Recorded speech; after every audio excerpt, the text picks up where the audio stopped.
ओम नमो भगवते वासुदेवाय। एकादशी को यह मंत्र हमें निरंतर जाप करते रहना चाहिए। यह द्वादश अक्षर मंत्र है। इससे श्री हरि विष्णु की कृपा प्राप्त होती है। साथ में माता लक्ष्मी भी प्रसन्न होती हैं। आप सभी का स्वागत है हमारे चैनल पर। एक छोटे से वीडियो में हम आपके लिए लाए हैं कामदा एकादशी व्रत की पौराणिक कथा, जिसको भगवान श्री कृष्ण ने राजा युधिष्ठिर को सुनाया था। उससे पहले गुरु वशिष्ठ ने राजा दिलीप को सुनाया था, जो अयोध्या के राजा थे। यह पौराणिक कथा सुनने से सभी सुख सौभाग्य में वृद्धि होती है और हर इच्छा पूर्ण होती है। तो इस कथा को आप लोग ध्यान से सुनेंगे और यह जानेंगे कि कामदा एकादशी के व्रत करने से किसको क्या मिला। और कामदा एकादशी शुक्ल पक्ष की एकादशी होती है। इसका व्रत सभी नियमों से करना चाहिए।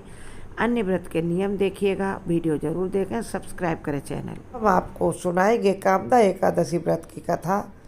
उससे पहले माता लक्ष्मी के सभी भक्त माता के चरणों में सब्सक्राइब लाइक समर्पित करके जय माँ लक्ष्मी अवश्य लिखें। चलिए जानते हैं कामदा एकादशी की कथा के बारे में। यह अवश्य सुनना चाहिए। जो लोग व्रत नहीं कर सकते हैं, भगवान विष्णु की पूजा करने के साथ माता लक्ष्मी के साथ पूजा करें और इस कथा को सुने तो भगवान विष्णु माता लक्ष्मी दोनों की कृपा प्राप्त होगी। एक बार भगवान कृष्ण राजा युधिष्ठिर के पास बैठे हुए थे। धर्मराज युधिष्ठिर कहने लगे कि हे भगवान, हे वासुदेव, मैं आपको नमस्कार करता हूँ। आप कृपा करके चैत्र शुक्ल पक्ष एकादशी का कथा कहिए, मुझे इसका महत्व बताइए। श्री कृष्ण भगवान कहने लगे कि हे धर्मराज, यही प्रश्न एक बार राजा दिलीप ने गुरु वशिष्ठ जी से किया था। जो समाधान उन्होंने किया वह सब मैं तुम्हें सुनाता हूँ। यह कामदा एकादशी के महत्व के बारे में उन्होंने यह कथा सुनाई। प्राचीन काल में भोगीपुर नामक एक नगर था। वहाँ पर अनेक ऐश्वर्यों से युक्त पुंडरीक नाम का एक राजा राज्य करता था। राजा के राज्य में अनेकों अप्सराएं, किन्नर तथा गंधर्व रहते थे। उनमें से एक जगह ललिता और ललित नाम के दो स्त्री पुरुष अत्यंत वैभवशाली घर में रहते थे। उन दोनों में अत्यंत स्नेह था, यहाँ तक कि वे अलग अलग हो जाने पर दोनों व्याकुल हो उठते थे। एक समय पुंडरीक की सभा में अन्य गंधर्वों सहित ललित गंधर्व भी गान कर रहा था। गाते गाते उस गंधर्व को अपनी प्रिय पत्नी ललिता का ध्यान आ गया और उसका स्वर भंग होने के कारण उसके गाने का स्वर बिगड़ गया। ललित के भाव जानकर कारकोट नामक नाग ने पदभंग होने का कारण राजा से कह दिया। तब राजा पुंडरीक ने क्रोधपूर्वक कहा कि हे ललित गंधर्व, तू मेरे सामने गाता हुआ अपनी स्त्री का स्मरण कर रहा है। अतः तू कच्चा मांस और मनुष्यों को खाने वाला राक्षस बनकर अपने कर्मों का भोग कर। पुंडरीक के श्राप से ललित उसी क्षण महाकाय विशाल राक्षस हो गया। उसका मुख अत्यंत भयंकर और नेत्र सूर्य चंद्रमा की तरह प्रदीप्त तथा मुख से अग्नि निकलने लगी। उसकी नाक पर्वत की गुफा के समान विशाल हो गई। गर्दन पर्वत के समान लगने लगी। सिर के बाल पर्वतों के पर खड़े हुए वृक्षों के समान लगने लगे तथा भुजाएं बहुत विशाल हो गई। उसका शरीर 8 योजन के विस्तार से महाराक्षस हो गया। इस प्रकार वह अनेक दुख भोगने लगा। उसकी प्रियतमा ललिता को जब यह बात मालूम हुई तो उसे बड़ा दुख हुआ। वह अपने पति के उद्धार का प्रयत्न करने लगी, उपाय सोचने लगी। वह राक्षस अनेक प्रकार के घोर दुख सहता हुआ वन वन में भटकने लगा और वन में रहने लगा।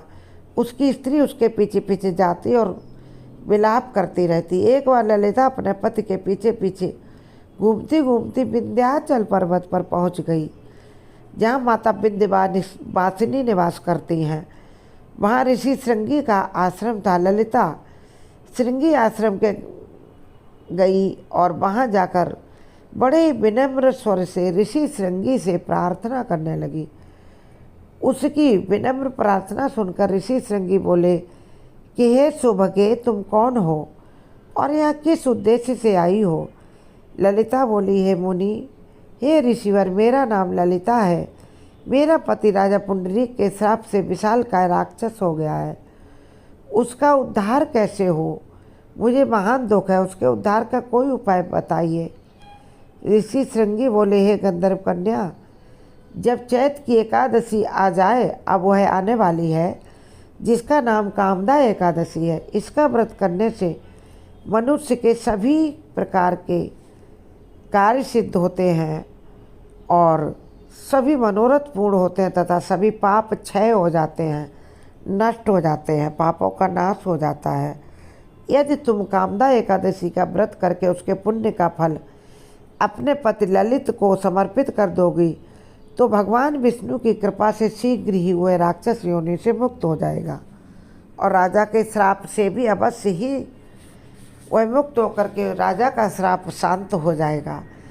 ऋषि श्रृंगी के ऐसे वचन सुनकर ललिता ने कामदा एकादशी का व्रत किया और द्वादशी को व्रत का पारण किया तथा ऋषियों ब्राह्मणों के सामने अपने व्रत का फल अपने पति ललित गंधर्व को देती हुई भगवान से प्रार्थना करने लगी कि हे प्रभु, हे भगवान विष्णु, हे जगत के पालक, मैंने जो यह व्रत किया इसका फल मेरे पतिदेव को प्राप्त हो जाए, जिससे वह राक्षस योनि से मुक्त हो जाए और राजा पुंडरीक के श्राप से मुक्त हो जाए। एकादशी का फल देते ही उसका पति राक्षस योनि से मुक्त होकर अपने पुराने स्वरूप को प्राप्त हुआ।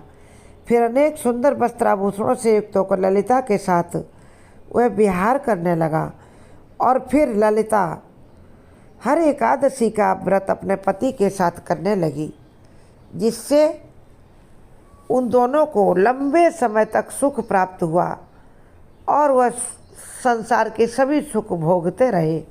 भगवान विष्णु माता लक्ष्मी की ऐसी ही अपार कृपा होती है और दोनों फिर स्वर्ग चले गए। एक सुंदर विमान पर सवार होकर स्वर्गलोक को गए, अपने लोक में रहने लगे।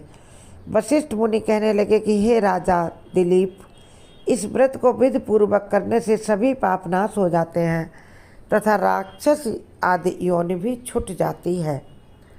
संसार में इस व्रत के बराबर दूसरा कोई व्रत नहीं है। एकादशी के व्रत की कथा पढ़ने या सुनने से वाजपेयी यज्ञ के समान फल मिलता है और जीवन में सभी सुख एवं खुशियाँ सदैव माता लक्ष्मी भगवान विष्णु की दया से बनी रहती हैं। आप सभी दर्शकों से मेरा रिक्वेस्ट है, आप हमारे चैनल का वीडियो देखें, अच्छे लगे लाइक शेयर सब्सक्राइब करें चैनल ज़रूर और जय माँ लक्ष्मी लिखें।